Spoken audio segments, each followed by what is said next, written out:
चलेगा नहीं चलेगा। महिला के अधिकार से, लेकिन पुलिस को पहले से मालूम है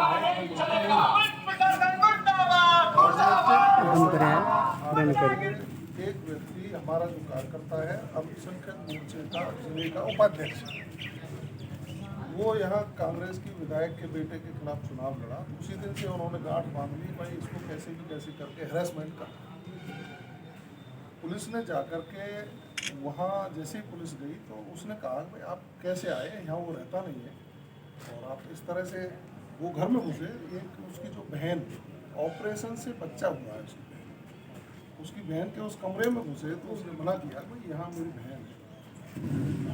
तुरंत बदतमीजी शुरू कर दी और उसके जबड़े में धक्का दिया। धक्का दे करके उसको गाड़ी में डालने लगे। थोड़ा बहुत विरोध शुरू हुआ, कुल मिला करके उसको डाल के लाए। महिलाओं के साथ डंडा मारपीट, वीडियो भी, उसके कपड़े फाड़ दिए, सब्जी कपड़े भी फाड़े।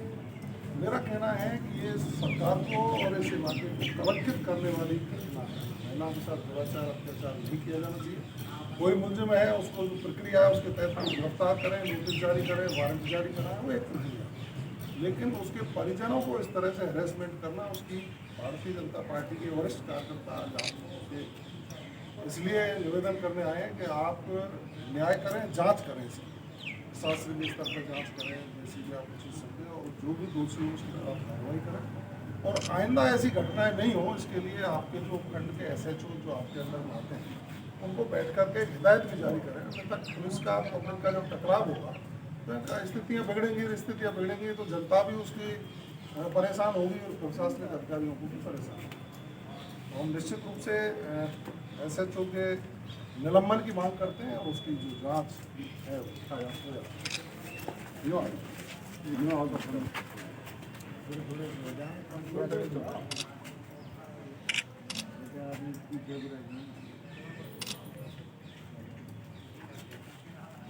ठीक है। आपकी जी देखिए, आज हम उपाधीक्षक सत्यप्रकाश मीणा जी से मिलने के लिए नगर उनके कार्यालय पर आए। प्रकरण ये है कि गोपालगढ़ थाना अधिकारी और उनके स्टाफ ने लाड़मका गांव में जाकर बिना वजह इनोसेंट लोगों को परेशान किया, महिलाओं के साथ मारपीट करी, घर में तोड़फोड़ की है, जो एक पुलिस की कार्यशैली के विरुद्ध है। उसकी हम निंदा करते हैं, भर्त्सना करते हैं और उच्चाधिकारियों से हमने निवेदन किया है कि ऐसे पुलिस अधिकारी जो जनता के प्रति सद्व्यवहार ना रख करके उनके विरुद्ध जो काम करने का काम करते हैं, पुलिस के नियम कानून के विरुद्ध करने का जो काम करते हैं, उनके खिलाफ सख्त से सख्त कार्रवाई होनी चाहिए। अन्यथा भारतीय जनता पार्टी आंदोलन के लिए मजबूर होगी। उपाध्यक्षक महोदय ने हमारी बात को ढंग से सुना है और उन्होंने हमें आश्वासन भी दिया है कि किसी भी तरह का कोई भी गलत काम नहीं होगा, जो नियम में है वही होगा। इस मौके पर मैं इतना भी कहना चाहूँगा कि मेवात के क्षेत्र में जिस तरह से पुलिस कांग्रेस के कार्यकर्ता की तरह जो काम कर रही है वो बहुत ही निंदनीय है और इन लोगों को सोच लेना चाहिए कि सरकारें आती जाती रहती हैं, कोई स्थायी नहीं है। सरकार दूसरी भी आती है, सरकार तीसरी भी आती है, बदलती रहती है। जनता जिसको चाहती है उसकी सरकार आती है और हम उन अधिकारी कर्मचारियों की सूची बनाने का काम कर रहे हैं जो इस समय कांग्रेस के दबाव में आकर के बिना वजह लोगों को परेशान करने का काम कर रहे हैं। उनका समय आने पर उनको भी सबक सिखाने का काम करेंगे।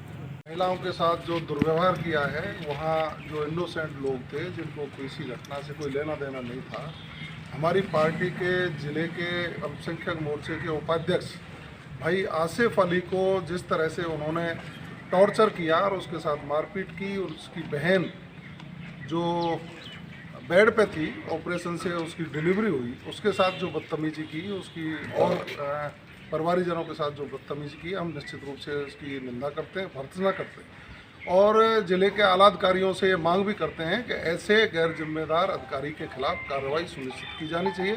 उसको तुरंत प्रभाव से गोपालगढ़ से निलंबित किया जाना चाहिए। जिस तरह का तांडव उन्होंने किया है वो पुलिस पर एक तरह का कलंक है। आज हम भारतीय जनता पार्टी के वरिष्ठ कार्यकर्ता पदाधिकारियों ने यहाँ उपखंड अधिकारी जी को ज्ञापन दिया है और इस पूरे प्रकरण की जांच कर दोषियों के खिलाफ कार्रवाई करने की मांग की है। कल भी हमारा प्रतिनिधिमंडल वहाँ पहुँचा था और जब तक इसमें कार्रवाई सुनिश्चित नहीं होगी हमारे लोगों को न्याय नहीं मिलेगा। पार्टी क्रमिक रूप से कोई न कोई आंदोलन कार्यक्रम निश्चित रूप से करती रहेगी। कल मेरी मुलाकात जिला पुलिस अधीक्षक से भरतपुर में हुई थी, क्योंकि 4-5 दिन से मैं बाहर था। कल जैसे ही मैं भरतपुर आया, मुझे फ़ोन पर सूचना मिली तो मैं तुरंत जिला पुलिस अधीक्षक महोदय के पास गया। वहाँ मैंने पूरे प्रकरण को रखा, जो वीडियो था उस वीडियो को भी दिखाया और उनसे कहा है कि आपके नीचे के जो अधिकारी हैं, जो SHO हैं गोपालगढ़ के, वो गैर जिम्मेदाराना व्यवहार कर रहे हैं। पहले भी उनकी शिकायतें आई हैं।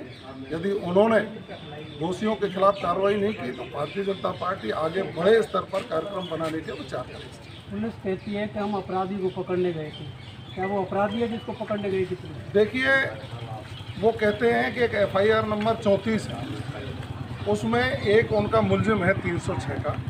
उस मुलजिम को गिरफ्तार करें, किसी भी व्यक्ति को कोई आपत्ति नहीं है। कोई यदि अपराधी है तो चाहे किसी भी स्तर का हो, उसको पुलिस गिरफ्तार करे, कोई आपत्ति नहीं। लेकिन पुलिस को यह भी मालूम है कि जो उनका मुलजिम है वो उस गांव में रहता ही नहीं है। जिस दिन से उन्होंने मुलजिम माना, 1 साल हो गया उसको तफ्तीश की है। तफ्तीश में 1 साल से उसको मुलजिम बना रखा है। एक भी दिन दबिश देने नहीं गए। CRPC के तहत जो नोटिस दिए जाते हैं वो नोटिस तक नहीं दिए। और विधायक के बेटे के खिलाफ जब उस मुलजिम का भाई, जो बिल्कुल शालीन प्रवृत्ति का है, पढ़ा लिखा लड़का है, वो विधायक के बेटे के खिलाफ चुनाव लड़ता है, तो पुलिस विधायक के दबाव में आकर के उसको हैरेस करने के लिए गांव में जाती है। पुलिस जानबूझकर सिर्फ आसिफ अली को गिरफ्तार करने गई थी, उस मुलजिम को गिरफ्तार करने नहीं गई थी। ये जगजाहिर है, पूरा गांव कह रहा है और पार्टी इसको ऊंचे स्तर पर उठा करके दोषियों के खिलाफ कार्रवाई करने की बात करेगी।